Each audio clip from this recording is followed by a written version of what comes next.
تو جو بیت رہی تھی بلال پر، ابو فقی پر، زنیرہ پر، جو ان پر بیت رہی تھی، جو خباب پر بیت رہی تھی، جس طرح ہلاک کیا گیا ہے حضرت سمیہ کو، حضرت یاسر کو، یہ ساری تکلیفیں انہیں بھی تھی، لیکن کیا اس کا یہ بالواسطہ ایذا محمد کے لیے نہیں تھا صلی اللہ علیہ وسلم؟ آپ کے ساتھی آپ کے جانثار ہیں، لیکن آپ ان سے بھی کیا کہیں، فصبروا فصبروا فصبروا۔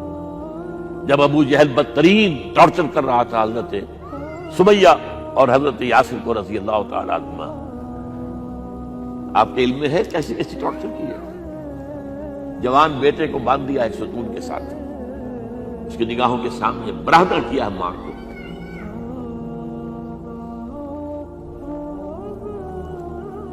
ہاتھ میں ایک مورتی ہے، جب تنگ آ گیا ستا کر تنگ کر کے مار مار کے حضرت سمیہ ٹس سے مس نہیں ہو رہی، کہتا ہے تم ایک دفعہ کہہ دو سمیہ کہ ہاں اس مورتی میں بھی کچھ ہے، میں تمہیں چھوڑ دوں۔ انہوں نے تھوک دیا، برچھا مارا ہے شرمگاہ کے اندر۔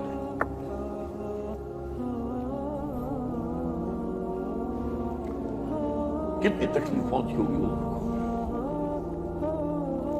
لیکن آپ گزر رہے اصبروا یا آل یاسر فإن موعدکم الجنہ، اے یاسر کے گھر والوں صبر کرو، تمہارے استقبال کی تیاریاں ہو رہی ہیں جنت۔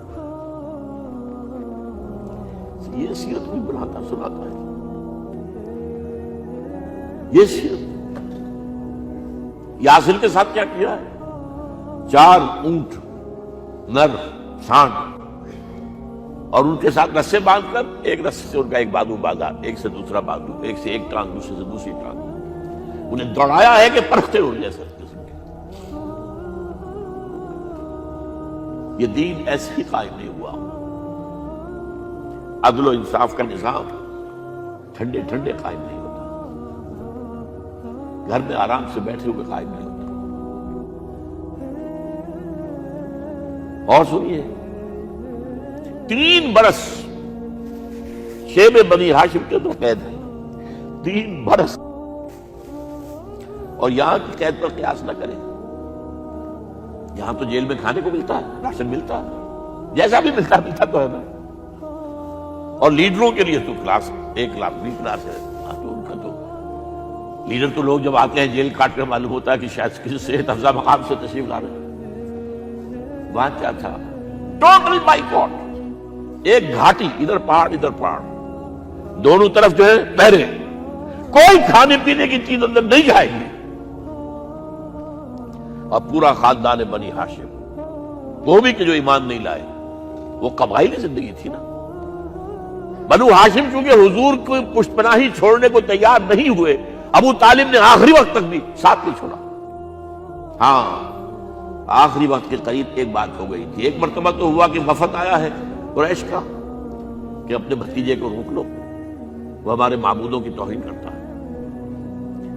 ابو طالب نے بلایا اور آپ سے کہا کہ یہ کچھ اپنے رویے کو بدلے۔ آپ نے فرمایا چچا جان، اب تو چاہیے میرے ایک ہاتھ پر سورج اور دوسرے پر چاند رکھ دے، میں اپنے اس مشن کو چھوڑ نہیں سکتا۔ یہ ہے استقامت۔ اور ابو طالب کے عین انتقال کے وقت جو معاملہ ہوا، جب وفد آیا ہے کہ ٹھیک ہے اب ہمارا جو ہے صبر کا پیمانہ لبریز ہو گیا ہے، اب ٹھیک ہے آ جاؤ میدان میں، تم بھی ساتھ چھوڑنے کو تیار نہیں ہو۔ ابو طالب نے بلایا بھتیجے، مجھ پر اتنا بوجھ نہ ڈالو جو میں برداشت نہ کر سکوں۔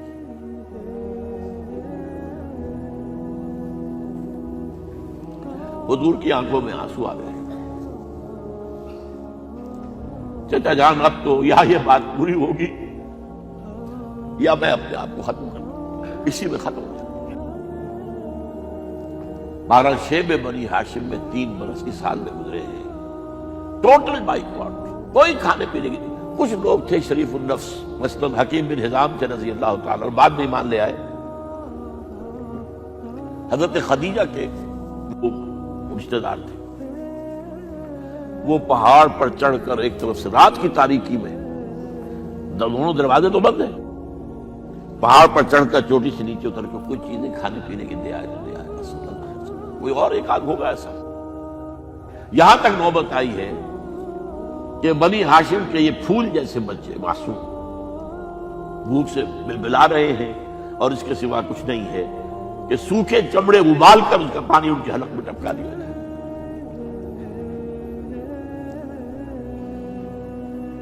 اور جو ہوا وادی طائف میں، جب مکے والوں نے فیصلہ کر لیا کہ آپ قتل کر لو، ابو طالب بھی فوت ہو چکے ہیں، اب کوئی اندیشہ نہیں، کوئی خانہ جنگی شروع نہیں ہوگی، کوئی انٹرا ٹرائبل وار نہیں ہوگی، تو آپ طائف گئے ہیں. شاید وہاں کے 3 سردار تھے بڑے، اور یہ طائف اصل میں قریشی کا سمجھیے کہ یہ ان کا گرمیوں کا یہ صحت افزا مقام تھا. یہ تمام جو سردار تھے مکے کے، ان کی جائیدادیں وہاں تھی، باغات تھے، اور وہاں کے بھی 3 سردار تھے. تو شاید ان میں سے کسی کو اللہ توفیق دے دے. وہاں گئے ہیں اور صرف ایک ساتھ ہیں، حضرت زید بن حارثہ. حضرت ابو بکر بھی ساتھ نہیں تھے، سائے کی طرح ساتھ رہنے والا بھی ساتھ نہیں تھا. وہاں جا کر جو آپ نے تینوں سے بات کی ہے، تینوں نے وہ باتیں کہی ہیں جو کلیجے کو چیر جائیں. تمہارے سوا کوئی اللہ کو نہیں ملا تھا رسول بنانے، جاؤ چلے جاؤ.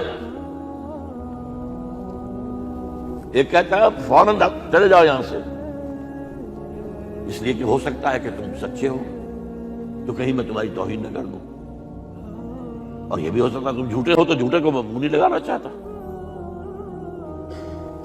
3 دن کی یہ سستی، اور اس میں کیا ہو رہا ہے، اسٹریٹ ارچنز جو کہلاتے ہیں ہمارے ٹھوکرے گلیوں کے، انہیں اشارہ کر دیا ذرا ان کی خبر لو. اب وہ پتھراؤ کر رہے ہیں. جیسے ہمارے ہاں کوئی آ جاتا ہے، کوئی نیم پاگل یا کوئی اور کسی طرح کا مست قسم کا آدمی، اور اس کے اوپر چھوکرے چاروں طرف ہوں اور ستا رہے ہوں. یہ نقشہ تھا، اور طائف کی گلیاں تھیں، اور محبوب رب العالمین تھے. ادھر سے پتھر آ رہے ہیں تو زید بن حارثہ رکاوٹ بن گئے ہیں، لیکن پیچھے سے آ رہے ہیں، وہ کیسے روکیں گے؟ پیچھے جاتے ہیں تو ادھر سے آ رہے ہیں. جسم لہو لہان ہے، خون رس رس کر زخموں سے جوتیوں میں آ کے جم گیا ہے. پھر وہاں سے آپ نکل کر گئے ہیں، ایک باغ میں تھوڑی سی پناہ لی ہے تھوڑی دیر کے لیے. جوتے بڑی مشکل سے اترے ہیں، خون جمع ہوا، اور وہ جو پھر دعا نکلی ہے آپ کے، وہ کلیجے کو چیر جانے والی ہے. اللہم الیک اشکو ضعف قوتی وقلت حیلتی وحوانی علی الناس. اے اللہ تیری جناب میں فریاد لے کر آیا ہوں، اپنی قوت کی کمی کا، اپنے وسائل کی کمی کا، اور لوگوں میں جو رسوائی ہو رہی ہے. الی من تکلنی الی بعید یتجہمنی او الی عدو ملکت امری. مجھے کس کے حوالہ کر دیا ہے؟ مجھے دشمن کے حوالے کر دیا جو چاہے میرے ساتھ کر گزرے. فریاد ہے کہ نہیں؟ بڑی زوردار فریاد ہے، بڑی زوردار. لیکن پھر مقام عبدیت کا ضرور ہوتا ہے. ان لم یکن علی غضبک فلا ابالی. اے اللہ اگر تو ناراض نہیں ہے، مجھے اندیشہ یہ ہو گیا کہ کہیں تو ناراض تو نہیں ہو گیا ہے، کہیں تو نے میرا ساتھ تو نہیں چھوڑ دیا ہے. اگر تو ناراض نہیں ہے تو مجھے کوئی پرواہ نہیں، جو ہو سو سر تسلیم خواہ میں جو مزاج یار میں آئے. واپس آئے ہیں تو مکے میں داخل نہیں ہو سکتے تھے، وہاں تو قتل کا فیصلہ ہو چکا. باہر ہی آپ نے ڈیرا لگایا، زید بن حارثہ کو بھیجا، فلاں شخص کے پاس جاؤ کہ تم اگر امان میں لے لو محمد کو تو محمد آ جائے. تو میری یہ پوزیشن نہیں ہے، میں قریش کے مقابلے میں امان نہیں دے سکتا. دوسرے کے پاس بھیجا، اس نے بھی کوئی ایسے جواب نہیں دیا. تیسرے کے پاس جب گئے حضرت زید مطعم بن عدی، اس نے کہا ٹھیک ہے میں امان دیتا ہوں محمد کو، وہ آ جائے مکے میں. حضور سے آگے کہا، حضور نے فرمایا نہیں جا کر کہو، آ کر لے کر جا. کیوں؟ کیا پتا اچانک جو ہے میرے داخل ہوتے ہی کوئی مجھ پر حملہ کرے، قتل کر دے.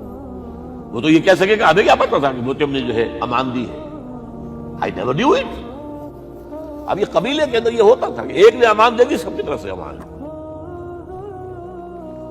لہذا حضور نے فرمایا آ کر لے کر جاؤ. وہ اپنے 6 بیٹوں کو ہتھیار سجا کر لے کر آیا ہے، اور پھر لے کر گیا. حضور کو کہتا ہوا گزر رہا ہے راستے میں لوگوں سن لو محمد میری امان میں ہے صلی اللہ علیہ وسلم۔ اس لیے آپ کو مکے کے اندر پھر 2-2.5 سال مزید رہنے کا موقع ملا ہے، اور اتنا بڑا احسان آپ نے مانگا پھر مطعم بن عدی کا کہ غزوہ بدر میں جب 70 اسیر تھے قریش کے حضور کے پاس، تو آپ نے فرمایا تھا کہ اگر آج مطعم زندہ ہوتا اور وہ سفارش کرتا تو میں ان سب کو چھوڑ دیتا بغیر کسی فدیے کے۔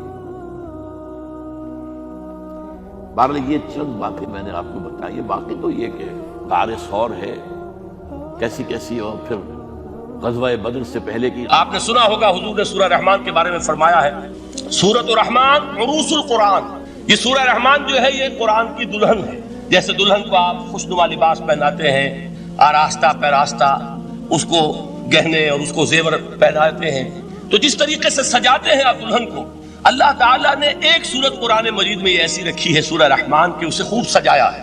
اس میں الفاظ کا در و بست، اس کا اپنا ایک ڈیوائن میوزک ہے۔ وہ تو اللہ تعالیٰ قراء جو ہے خاص طور پر مصر کے قراء، اللہ تعالیٰ ان پر رحمت نازل فرمائے، ان کی خطاؤں سے درگزر کرے۔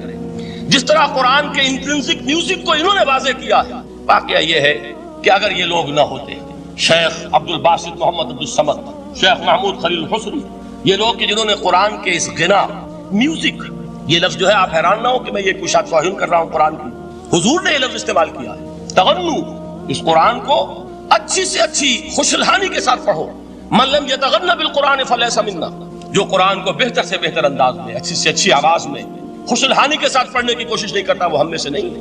بلکہ ایک مرتبہ حضور رات کے وقت آپ گشت پر تھے اپنے ساتھیوں کے حالات معلوم کرنے کے لیے۔ حضرت ابو موسیٰ اشعری رضی اللہ تعالیٰ عنہ ایک صحابی ہیں، ان کے گھر کے پاس سے گزر ہوا، وہ رات کو تہجد پڑھ رہے تھے، کھڑے ہوئے کیف کے عالم میں قرآن تلاوت کر رہے ہیں۔ حضور کو بہت پسند آئی ان کی قرات، کافی دیر تک وہاں کھڑے سنتے رہے۔ اب انہیں کیا پتا کون سن رہا ہے، بالکل اسی طرح سمجھ لیجئے ایک بات یاد آئی ہے، حضور فرماتے ہیں کہ جس طرح کان لگا کر اللہ قرآن کو سنتا ہے کسی چیز کو نہیں سنتا۔ ہمیں نظر نہیں آتا نا، ہمیں معلوم نہیں ہے، ہم قرآن پڑھ رہے ہیں تو سننے والا کون ہے؟ سب سے زیادہ کان لگا کر خود اللہ۔ یہاں اس لیے مجھے یاد آیا کہ ابو موسیٰ اشعری کو کیا پتا تھا کہ کون سن رہا ہے، وہ اپنی کیفیت میں نماز میں تہجد میں قرآن کی تلاوت کر رہے تھے، اور ظاہر بات ہے ان کے گھر ایکڑوں میں بنے ہوئے نہیں تھے، ایک ایک کمرہ، ایک ایک کوئی حجرہ، ایسے تو گھر تھے نا صحابہ کے، لہذا حضور پاس سے گزرے، آواز آئی، کافی دیر سنتے رہے۔ اس کے بعد آپ تشریف لے گئے، صبح فجر میں ملاقات ہوئی تو حضور نے تحسین کے انداز میں فرمایا، یا ابا موسیٰ انک قد اوتیت مزمارا من مزامیر آل داؤد، اے ابو موسیٰ تمہیں تو آل داؤد کے سازوں میں سے ایک ساز اللہ نے عطا فرما دیا۔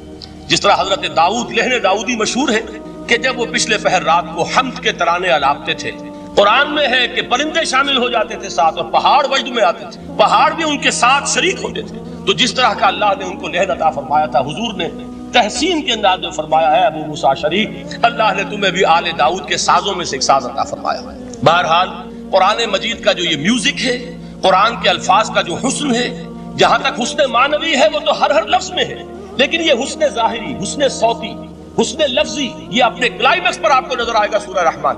لیکن قرآن میں یہ سورت اس اعتبار سے بھی ممتاز ہے، اس کی 4 آیات پر ذرا توجہ کریں گے، عجیب حقائق سامنے آئیں گے۔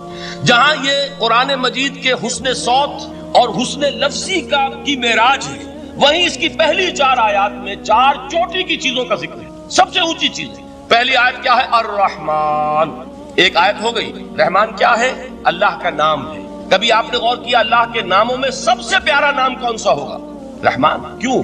اس کا مادہ کیا ہے؟ رحمت۔ ہمیں سب سے بڑھ کر جس چیز کی ضرورت ہے وہ کیا ہے؟ رحمت خداوندی۔ نام اچھی طرح سن لیجئے اس حضور کے قول کو۔ حضور فرماتے کوئی شخص جنت میں مجرد اپنے عمل کی بنیاد پر داخل نہیں ہو سکے گا جب تک کہ رحمت خداوندی دستگیری نہ کرے۔ کسی صحابی نے بڑی ہمت اور جرأت کا ثبوت دیا کہ پوچھ لیا، کیا حضور آپ بھی؟ جب آپ نے فرمایا کوئی شخص داخل نہیں ہو سکتا جنت محض اپنے عمل کی بنیاد پر جب تک کہ رحمت خداوندی جو ہے وہ دستگیری نہ فرمائے۔ پوچھا گیا کیا آپ بھی؟ آپ نے فرمایا ہاں میں بھی۔ آپ انداز کیجئے کہ اگر محمد الرسول اللہ بھی رحمت خداوندی کے ضرورت مند ہوں تو تاب دیگراں چے رسد، ہماری تو سب سے بڑی ضرورت رحمت خداوندی۔ اب یہ رحمت جو ہے قرآن مجید میں اللہ تعالیٰ کی یہ شان 2 الفاظ کے ذریعے سے آتی ہے، رحیم اور رحمان، اور کوئی مادہ نہیں ہے جس سے 2 نام بنتے ہوں اللہ کا، لیکن یہ مادہ ہے واحد رحمت کا کہ جس سے رحمان بھی ہے رحیم بھی ہے۔ رحیم صفت مشبہ ہے، رحمت دائم ہو جائے گی، مستقل ہوگی تو رحیم کہیں گے، اور رحمان اس میں رحمت کی ہے وہ شان ہے کہ جیسے ٹھاٹھے مارتا ہوا سمندر ہو، ہیجان کی کیفیت، طوفانی کیفیت، رحمت خداوندی کا طوفانی جوش، وہ ہے رحمان۔ آپ تو رہتے اس علاقے میں ہیں، آپ کو معلوم ہے عرب اگر بھوکا مرا جا رہا ہو تو کیا کہے گا؟ انا جوعان۔ پیاسا مرا جا رہا ہو انا عطشان۔ بہت غضبناک ہوگا غضبان، غضبان آصفہ قرآن میں آیا، بہت غضبناک۔ رحمان جس کی رحمت جو ہے جوش میں ہے، ٹھاٹھے مارتے ہوئے سمندر کے مالک۔ تو یہ اللہ تعالیٰ کے ناموں میں سب سے پیارا نام۔ اب آگے چلیے، الرحمن علم القرآن، رحمان نے قرآن سکھایا۔ رحمت خداوندی کا سب سے بڑا مظہر، رحمان کی رحمانیت کا سب سے بڑا مظہر قرآن ہے۔ ان میں جو منطقی ربط ہے اس کو سمجھتے جائیے۔ اچھا آپ یہ سوچئے، جو علم بھی انسان کو حاصل ہوا وہ کس نے دیا؟ اللہ نے۔ سائنس کا علم کس نے دیا؟ اللہ نے۔ علم آدم الاسماء کلہا، وہ علم الاسماء جو حضرت آدم کو دے دیا گیا تھا ازل میں، یہ اسی کا ظہور ہے، یہ اسی کی ایکسفولیشن ہے جو ہو رہی ہے اور ہوتی رہے گی ابھی۔ اور دوسرے علم ہے وہ کس نے دیا؟ اللہ نے۔ لا یحیطون بشیء من علمہ الا بما شاء، مخلوق میں سے کوئی اللہ کے علم میں سے کسی شے کا احاطہ نہیں کر سکتا مگر وہ جتنا اللہ دینا چاہے۔ لیکن یہ کہ تمام علوم میں چوٹی کا علم قرآن۔ نوٹ کرتے جائیے، چوٹی کی چیزیں جمع کی۔ اللہ کے ناموں میں چوٹی کا نام رحمان، اللہ نے جو کچھ انسان کو سکھایا اس میں چوٹی کا علم قرآن۔ خلق الانسان، انسان کو پیدا فرمایا۔ سوال یہ کہ حیوانات کو کس نے پیدا فرمایا؟ آسمان کس نے پیدا کی؟ زمین کس نے پیدا کی؟ فرشتے کس نے پیدا کی؟ کیا مطلب خلق الانسان؟ اس کی تمام مخلوقات میں اس کا کلائمیکس، اس کی تخلیق کی معراج، اس کے تخلیق کا نقطہ عروج انسان ہے۔ یہ ہے کہ جو مسجود ملائک بنا ہے۔ وَلَقَدْ كَرَّمْنَا بَنِي آدَمَ وَحَمَلْنَاهُمْ فِي الْبَرِّ وَالْبَحْرِ وَرَزَقْنَاهُمْ مِنَ الطَّيِّبَاتِ وَفَضَّلْنَاهُمْ عَلَى كَثِيرٍ مِّمَّنْ خَلَقْنَا تَفْضِيلًا۔ تو تخلیق میں سب سے اونچی تخلیق انسان کی، علموں میں سب سے اونچا علم قرآن کا، اللہ کے ناموں میں سب سے اونچا نام رحمان۔ تقاضے پورے کرو۔ تقاضے کیا ہے؟ ایمان ہے تو عمل درست ہونا چاہیے، ایمان ہے تو جہاد ہونا چاہیے، ایمان ہے تو جان اور مال کھپانی چاہیے۔ تو جو ایمان دوسرے لوگ جس طرح لائے ہیں، حمزہ بھی تو ایمان لائے ہیں، آخر ان کا راستہ تمہیں نظر نہیں آ رہا؟ ابو بکر ایمان لائے ہیں، ان کی طرح ایمان لاؤ۔ تو انہوں نے کیا کہا؟ انؤمن کما آمن السفہاء، کیا ہم اس طرح ایمان لائے جیسے یہ بے وقوف لائے؟ سفیہ کا لفظ تو سبھی جانتے ہیں، یہ سفہاء کسے کہہ رہے ہیں؟ آپ نے پڑھا تو بہت مرتبہ ہوگا ان آیات کو، کبھی سوچا کس کو کہہ رہے ہیں؟ وہ ابو بکر کو کہہ رہے ہیں، وہ حمزہ کو کہہ رہے ہیں، وہ عمر کو کہہ رہے ہیں۔ ان کی تو مت ماری گئی، غر ہؤلاء دینہم، انہیں تو کوئی ہوش ہی نہیں۔ 2 مرتبہ حضرت ابو بکر نے وہ کام کیا ہے کہ ہر ورلڈلی وائز انسان یہ کہے گا کہ حماقت کی ہے جس کے سامنے دنیا ہے۔ جب ہجرت کے لیے حضور تشریف لے جا رہے تھے، 40,000 درہم کا سرمایہ تھا، جبکہ حضرت ابو بکر ایمان لائے، مکے کے چوٹی کے تاجروں میں سے تھے جو ملک التجار کہلاتے، لیکن اب وہ روپیہ کہاں خرچ ہوا؟ بلال کو خریدا، روپیہ دے کے خریدا یا ویسے خرید لیا؟ آزاد کر دیا۔ ابو فقی کو خریدا، آزاد کر دیا۔ 6 ہیں غلام اور کنیزیں محمد رسول اللہ پر ایمان لانے والے جن کو ابو بکر نے اپنے پیسے سے خریدا اور آزاد کیا۔ یہ روپیہ تو پگھل رہا ہے نا، جو تھوڑی بہت پونجی رہ گئی ہے۔ تو جب حضرت حضور ہجرت کے لیے تشریف لے جا رہے، وہ ساری پونجی اپنے ساتھ لے گئے، گھر والوں کو چھوڑ کر گئے، بوڑھا باپ، اندھا ابو قحافہ، بعد میں وہ بھی ایمان لے آئے۔ اور یہ ابو بکر ہیں کہ جن کی 3 نسلیں ایک وقت میں موجود تھی مسلمانوں کی۔ ابو قحافہ مومن، ابو بکر مومن، اور ابو بکر کی اولاد میں عائشہ، اسما اور ابو بکر اور عبد الرحمن ابن ابی بکر، یہ کون ہے؟ تو 3 نسلیں جس کی بیک وقت رہی ہیں ایمان میں، وہ شاذ لوگ ہیں، ان میں ابو بکر۔ لیکن یہ کہ اس وقت تک ابو قحافہ ایمان نہیں لائے تھے، والد نابینا تھے، تو والد ہے، بیٹیاں ہیں، حضرت عائشہ، حضرت اسما، حضرت رضی اللہ تعالیٰ عنہما، بیوی ہے، کچھ نہیں چھوڑ کے گئے، ایک پیسہ۔ جب باپ کو معلوم ہوا بیٹا چلا گیا محمد کے ساتھ صلی اللہ علیہ وسلم، شخص غصے میں ہے، پیچو تاب میں ہے، اب ہمارا کون والی وارث ہوگا؟ کون ہے ہماری خبرگیری کرنے والا؟ بیٹیوں سے پوتیوں سے اپنے پوچھتے کچھ چھوڑ کے بھی گیا کہ نہیں؟ ان کا ہاں ابا جان۔ کیا کیا انہوں نے؟ کبھی پڑھے ہیں واقعات؟ کچھ کنکر روڑے لیے، ایک کپڑے میں پوٹلی بنائی اور اندھے دادا کا ہاتھ اوپر کروایا، دیکھیے دادا جان یہ چھوڑ گئے ہیں، یہ مال ہے، یہ سونے اور چاندی کے سکے ہیں، ابا جان ہمیں ایسے نہیں چھوڑ کر گئے۔ واقعہ کیا ہے کہ ایک پیسہ نہیں چھوڑا ابو بکر نے گھر والوں کے لیے، سب کچھ لے گئے کہ کیا پتا محمد کے ساتھ جا رہا ہوں، کس وقت کیا ضرورت پیش آ جائے سرکار۔ تو یہ کوئی عقل مندی کی بات ہے؟ اپنے غریبانوں میں جھانکی آپ یہ عقل مندی کریں گے؟ کہیں چاہے نہ، یہ بات دوسری ہے، لیکن یہ کہ اس کو کون ہم میں سے عقل مندی کہے گا، اسی طریقے سے جب غزوہ تبوک کا وقت آیا، وہ واقعہ تو بہت مشہور ہے، حضرت عمر فرماتے ہیں کہ اس زمانے میں میرے پاس اتفاقاً پیسہ بہت تھا، میں نے یہ سوچا دل میں کہ اس مرحلے پر تو میں ابو بکر سے بازی لے جاؤں گا۔ مسابقت ان میں بھی تھی، لیکن نیکی کی مسابقت، خیر کی مسابقت، انفاق فی سبیل اللہ کی مسابقت، تو میں نے سوچا کہ میں بازی لے جاؤں گا۔ میں نے کیا کیا، کل دولت جو تھی اس کے 2 حصے کیے، ایک حصہ گھر رکھا اور ایک لا کے حضور کی خدمت میں پیش کر دیا۔ حضور نے پوچھا کہ عمر گھر والوں کے لیے کچھ چھوڑا؟ کہ جی ہاں، نصف کیا میں نے، نصف اللہ کی راہ میں حاضر ہے، نصف چھوڑا ہے، ٹھیک ہے۔ اب وہ آئے ابو بکر، پوچھا حضور نے ابو بکر گھر والوں کے لیے کچھ چھوڑا؟ کہ نہیں، صدیق کے لیے ہے خدا کا رسول، بس گھر میں اللہ اور اس کے رسول کے نام کے سوا کچھ نہیں تھے۔ یہی ہے نا، پروانے کو چراغ ہے، بلبل کو پھول، بس، اور صدیق کے لیے ہے خدا کا رسول، بس، مجھے گھر والوں کے لیے کچھ نہیں چاہیے۔ یہ کام جو ہے، تو یہ جن کا ہم اس وقت ذکر پڑھ رہے ہیں منافقین، ان کے نزدیک حماقت تھی یا عقل مندی تھی؟ یہ سمجھداری تھی یا بے وقوفی تھی؟ وہ ہے جو بات کہہ رہے ہیں کہ جب ان سے کہا جاتا ہے ایمان لاؤ بھلے لوگوں کی طرح جیسے دوسرے لوگ ایمان لائے ہیں، تو کیا کہتے ہیں؟ انؤمن کما آمن السفہاء الا انہم هم السفہاء ولکن لا یعلمون۔ آگاہ ہو جاؤ، اصل احمق یہ ہے، اصل بے وقوف یہ ہے، انہیں نہیں پتا کہ حقیقت کیا ہے، نفع کیا ہے، نقصان کیا ہے۔ وہ جو بات میں نے سورۃ العصر میں بیان کی تھی، والعصر ان الانسان لفی خسر الا الذین آمنوا وعملوا الصالحات وتواصوا بالحق وتواصوا بالصبر۔ جس کے ذہن اور قلب پر یہ صورت کندہ ہو جائے گی، اس کے نزدیک عقل مندی یہ ہے کہ سب کچھ اللہ کی راہ میں لگا دے۔ جس کے دل میں یہ بات بیٹھی نہیں، اس کے لیے عقل مندی یہ ہے کہ بچا بچا کر رکھو، چھپا چھپا کر رکھو، سنبھال سنبھال کر رکھو۔ عقل مندی کا اس میں تقاضا کچھ اور، اس میں تقاضا کچھ اور۔ لیکن یہاں بھی فرمایا وَلَٰكِن لَا يَعْلَمُونَ، انہیں ابھی علم نہیں ہے اس کا۔ اس سے پہلی آیت میں بھی فرمایا وَلَٰكِن لَا يَشْعُرُونَ، انہیں شعور نہیں ہے۔ دیکھیے میں آپ کو بتا رہا تھا، یہ وہ غیر شعوری نفاق ہے، یہ بڑھتا چلا جا رہا ہے۔ پہلے جھوٹا بہانہ تھا، پھر جھوٹی قسمیں ہوئی، پھر دشمنی ہو گئی صادق الایمان، جو جان اور مال لگا رہے ہیں، نچھاور کر رہے ہیں، پروانہ وار اللہ پر، اللہ کے دین کے اوپر نثار کر رہے ہیں اپنے آپ کو، ان سے عداوت، ان سے دشمنی، ان کا بغض، یہ 3rd سٹیج تک پہنچ گئے۔ اب بھی وہ اپنے آپ کو منافق نہیں سمجھتے، وہ سمجھتے عقل مند تو ہمیں، یہ تو بے وقوف ہے ہم ہیں۔ اصل میں بھائی سمجھ کے چلنا چاہیے، تیل دیکھنی چاہیے، تیل کی دھار دیکھنی چاہیے، دائیں بائیں سے دیکھنا چاہیے، حفاظت کا بھی خیال ہونا چاہیے۔